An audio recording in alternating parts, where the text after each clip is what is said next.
విన్నవించగా అందుబాటులోనే ఉన్నానుగా తీగ చాటుగా మూగపాటగా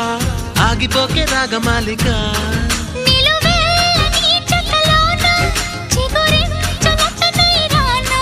కొనగోటి కొంటె నానా